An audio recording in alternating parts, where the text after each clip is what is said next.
কথা এক লাইনে না বললে হবে না। আমি কিন্তু এই সবাই বলে না আমার ছবি, দেখবেন সব ডিরেক্টররা বলে থাকে, অনেকেই, সবাই বলবো না, আসলে আমার ছবি বলে কিছু হয় না। কারণ সিনেমা হচ্ছে একটা সম্মিলিত প্রয়াস। হ্যাঁ, আমি দুটো মানুষকে পেয়েছি, যাকে আমি আর একটা মানুষ, তার নাম হচ্ছে শ্রীরাম মজুমদার।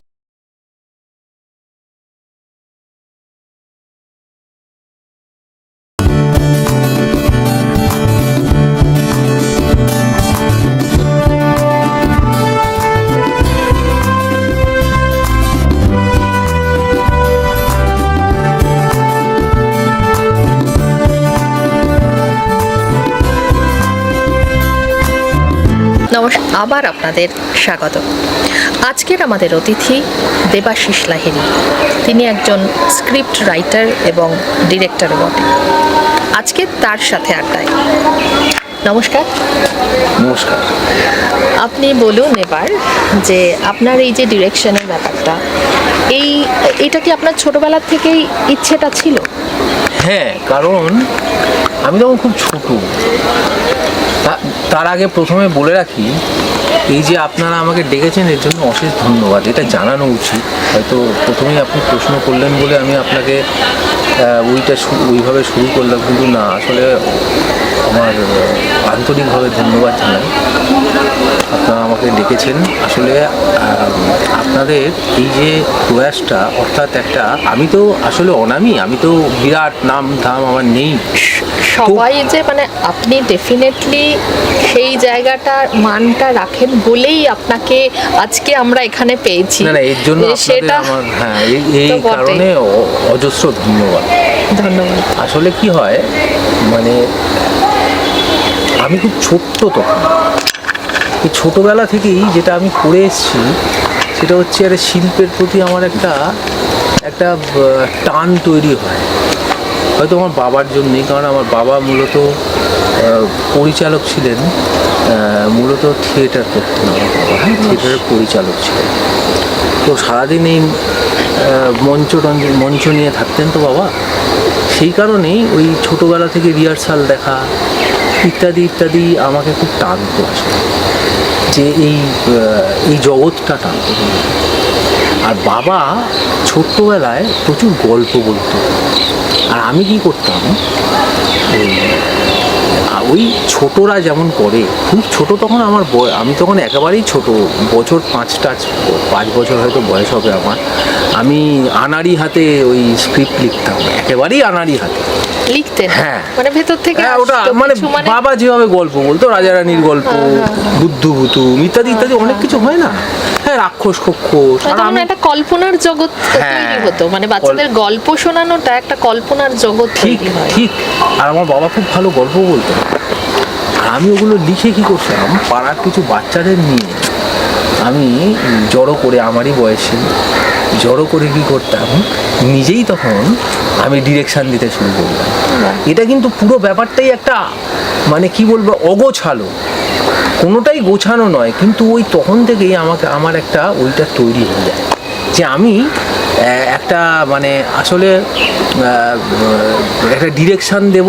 তখন ঠিক ডিরেকশান ব্যাপারটা বুঝতাম না, কিন্তু আমি মানে এইভাবে বলছি আপনাকে যে আমি একটা ডিরেকশান দেব এবং সবাইকে নিয়ে একটা কিছু করব, এই যে একটা ভেতর থেকে আসতো সেটা। হ্যাঁ, মানে প্রচন্ড একটা, কেউ একটা ঠেলতো যে হ্যাঁ। এইবার আমি প্রথম সিনেমা শিখি, আর বাবা মায়ের সঙ্গে আমি সিনেমা দেখতাম প্রচুর। বাবা মা যেখানেই যেত সিনেমা নিয়ে যেত। আমি ওই ছোটরা দেখবেন সিনেমা হলে কেঁদে ফেলতো, আমি বড় হয়ে শুনেছি আমি জীবনে কোনোদিন সিনেমা হলে কাঁদিনি। আর তখনকার দিনে, এখন যেরকম সিনেমার একটু ছোট, মানে ধরুন ওই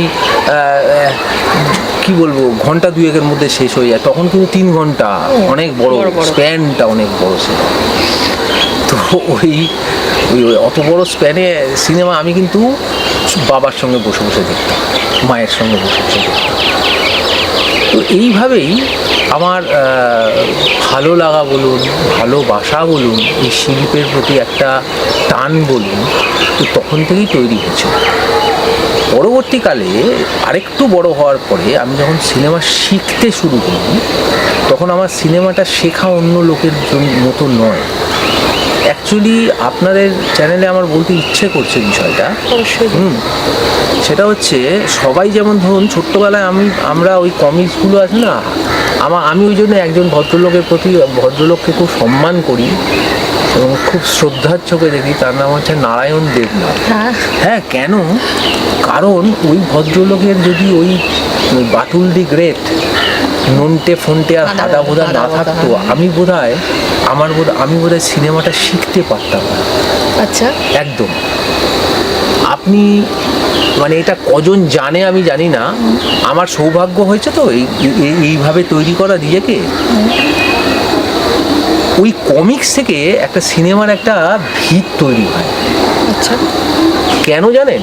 মূলত বলি আমি, আসলে আমি যদি আপনাকে সিনেমাটাকে, অর্থাৎ এই চলচ্চিত্র, এটাকে কি, এটা অনেকে বলে না, মানে এখন ধরুন প্রচুর মানুষজনকে আমি দেখছি যে আসলে খারাপ লাগে আমার।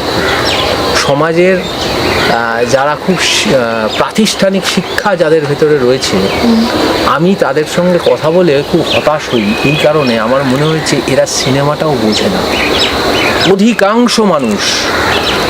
সেইটাই আমার হতাশার কারণ। কিন্তু আসলে কারণ কেন জানেন? কারণ সিনেমার সমৃদ্ধি কোথায়? মূলত সিনেমার সমৃদ্ধি হচ্ছে সিনেমার, চলচ্চিত্রের ভাষাটাকে প্রতিষ্ঠা যতক্ষণ না করা যাচ্ছে ততক্ষণ সিনেমাটা সমৃদ্ধ হচ্ছে না। সাহিত্য কেন সমৃদ্ধ? আপনি একটা কথা বলুন, মানে যে অনেকেই দেখবেন লেখে, সব লেখা তো আর সাহিত্য হয়ে ওঠে না। একদমই তাই। কেন হয় না? তার কারণ একটা সাহিত্যের একটা নিজস্ব ভাষা আছে, ধারা আছে, একটা ভাষা আছে। হ্যাঁ, সেই ভাষাটা যতক্ষণ না প্রতিষ্ঠা পায় ততক্ষণ সেটা যে কোনো লেখা সাহিত্য হয়ে ওঠে না। ঠিক সিনেমাও কিন্তু তাই, যে সিনেমাটা তখনই সিনেমা হয়ে ওঠে যখন চলচ্চিত্রের যে ভাষা সেটা প্রতিষ্ঠা হয়, সেখানেই চলচ্চিত্রের সমৃদ্ধি। তো এইটা আমি আমি পেয়েছিলাম কোথা থেকে জানেন? পেয়েছিলাম সেই নারায়ণ দেবনাথের ওই কমিক্স থেকে। এটাই একটা মজার কথা। ওটা আপনার ইন্সপিরেশন চলচ্চিত্রের? না, শুধু ইন্সপিরেশন তো অবশ্যই, শুধুমাত্র ইন্সপিরেশন নয়, বরং আপনি বলতে পারেন যে এখন আমি আপনাকে ছোট্ট করে একটা, মানে অন্তত আমার এই কথাটা যারা শুনবে, এখন যারা ছোট ছোট ছেলে মেয়ে বা যারা চলচ্চিত্র বানাতে চাইছে বা যারা সদ্য শুরু করেছে, তাদের একটু সাহায্য তো করে দিই। একদম। আপনাকে আমি ছোট্ট এই একটা ক্লু দিই, আমি কোথাও দিই না, কিন্তু এটা দিই না, ইচ্ছা করেই দিই না, কিন্তু তবু দিয়ে রাখছি। আর বিশেষ করে আপনারা আমাকে ডেকেছেন, আমার ভালো লেগেছে খুবই। সেটা হচ্ছে, আপনি দেখবেন এই কমিক্সগুলোতে যে ধরনের, দেখুন চলচ্চিত্রের ভাষা মানে কি? ভাষা মানে ক্যামেরার ভাষা। ঠিক দেখবেন ক্যামেরাতে না অনেকগুলো কারণ আছে, যে কারণে আমরা কখন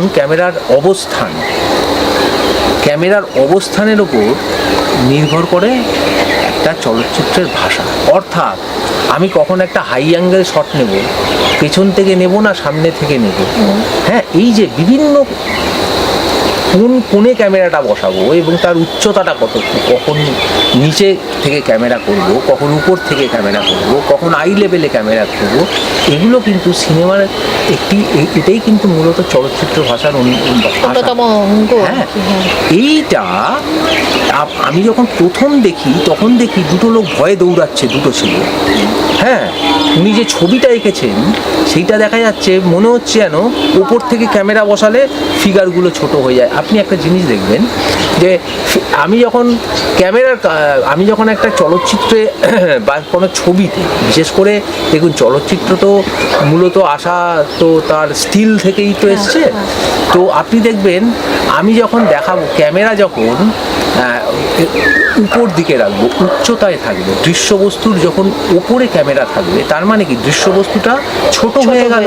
তার মানে আমি একটা ক্যারেক্টারকে ছোট কখন দেখাবো, একটু মাথায় আপনি রাখবেন। বেশ ঠিক, আপনি যদি সারা পৃথিবীর চলচ্চিত্র দেখেন, আপনি যদি আমাদের এখানকার যাদেরকে আমরা মানে কি বলবো বলুন তো, ভগবান মনে করি, ঋত্বিক ঘটক, মৃণাল সেন, সত্যজিৎ রায়, আরও তরুণ মজুমদার তো অবশ্যই আছেন। হ্যাঁ, আরও যারা আছেন হ্যাঁ, মানে অনেকেই আছেন। হ্যাঁ, এবং আপনি যদি বিদেশেরও চলচ্চিত্র দেখেন, হ্যাঁ, আপনি আইজেনস্টাইন থেকে শুরু করে আপনি তারকভস্কিকে দেখেন, আরও হ্যাঁ, আরও যারা আছেন, হ্যাঁ, আপনি দেখবেন প্রত্যেকের এই ক্যামেরাটাই শুধুমাত্র বোঝা, মানে কি বলুন তো, মানে কিভাবে উনি ছবিটা তুলছেন, সেটার জন্য একটা শিক্ষা লাগে তো। অবশ্যই সেটা তো অবশ্যই শিক্ষা সেটা তো লাগে। শিখতে হবে। ওটাই তো বললাম আমি আপনাকে, ওই যে শিক্ষাটা দরকার। ওইটাই আমার শিক্ষার প্রথম ধাপ হলো ওটা। ডেফিনেটলি। আমাকে ওটাই আমি শিখতে শুরু করলাম, বাবাকে প্রশ্ন করলাম যে এই রকম ভাবে বাবা এটা করেছে কেন। তো আমার এই প্রশ্ন শুনে বাবাও খুব উৎসাহিত বোধ করেছে যে আমার ছেলে, একটা এত বাচ্চা ছেলে, যে এত ছোট্ট একটা ছেলে, ক্লাস তখন বোধহয় আমি টুতে পড়ি হবে, হ্যাঁ, আমার এইটাই। তার মানে ভাবনাটা কোন না আমি জায়গায় দেখুন, না হলে আমি দেখুন, আমি আপনাকে এই কথার মাঝে একটা কথা বলি। আমি না একটা খুব ভালো চাকরি, আচ্ছা। আমি যদি এই চাকরিটাও ছেড়ে দিয়েছি শুধুমাত্র সিনেমারটা, এখনও কিন্তু আমি সফল নই, হ্যাঁ, কিন্তু আপনাকে আমি খুব দায়িত্ব নিয়ে বলছি, আমার সফলতা যদি নাও আসে কোনোদিন, তাতেও আমার কোনো দুঃখ নেই। আমি মানে সিনেমার প্রেমে পড়েছিলাম সেই ছোটবেলায়, যে প্রেম আজও অক্ষুণ্ণ আছে এবং ক্রমাগত বেড়ে চলেছে। তাতে আপনি স্যাটিসফাইড তো? অবশ্যই। হ্যাঁ, সেই এবং আমি satisfaction, ক্রমাগত satisfaction-টা শিখতে চলেছি। এক্স্যাক্টলি, মানে নিজের এবং স্যাটিসফ্যাকশন। আমি বিগত ধরুন 30 বছর তো হবেই, আমি একটা দিনও রাত্রে ঘুমাইনি। আমি প্রতিদিন ঘুমাই 6টা, 6:30। আমি সারা রাত লিখি আর পড়ি, এবং সিনেমার চর্চায় আমি গতকালও, এটা সেই ভালোবাসাটা না থাকলে হয় না। হ্যাঁ, আমি কিন্তু আজকে এই যে ধরুন আমি এখানে এখন এসেছি, আমি গতকালও উঠে যেই 6টার সময়, মানে ঘুমিয়েছি 6টা, মানে গতকাল মানে হ্যাঁ, মানে আজকে 6টার সময়। হ্যাঁ, মানে এটা প্রতিদিন, মানে হ্যাঁ, নিত্য আপনার। হ্যাঁ, আপনি ধরুন আমাকে কেউ যদি কোনো বই দেয় না, আমার খুব ভালো লাগে যে আমি আগে বলে দিই যে আমাকে কেউ যদি কোনো গিফট দেয়, আমি কাউকে বলি যে ভাই আমাকে তুই গিফট দেওয়ার আগে বলবি যে দেবাশিস দা তোমাকে আমি একটা গিফট দেবো, তো আমি তোকে বলে দেবো ভাই তোর বাজেট কত, আর তাহলে তুই ওই বইটা আমাকে আর কিচ্ছু দিতে হবে না। তাহলে তো আপনার বাড়িতে বইয়ের প্রচুর। হ্যাঁ, প্রচুর আমার বাড়িতে প্রচুর, মানে হ্যাঁ, অবশ্যই মানে আমার আপনার বাড়িতে একটা লাইব্রেরি না। এবং আমি আমার সত্যি কথা বলতে আমি বইয়ের মধ্যেই শুই। আমার শোয়ার জায়গাটা দেখলে যে কোনো গৃহস্থ পরিবারের মানুষজন শুতে পারবে না, চারিদিকে বই ছড়ানো। আমার দিদিভাই অত্যন্ত রেগে যাচ্ছে এই জন্য, মানে কিন্তু কি করব, আমার বাড়ির লোকও রেগে যায়। আমার অ্যাকচুয়ালি আমি তো একা থাকি, হ্যাঁ, মানে আমি যেখানে থাকি তার উল্টো দিকে আমার দিদির বাড়ি। আমি এখন দিদির বাড়ির ওপরেই থাকি। আচ্ছা। হ্যাঁ, আমার দিদি আমার মায়ের মতো আসে।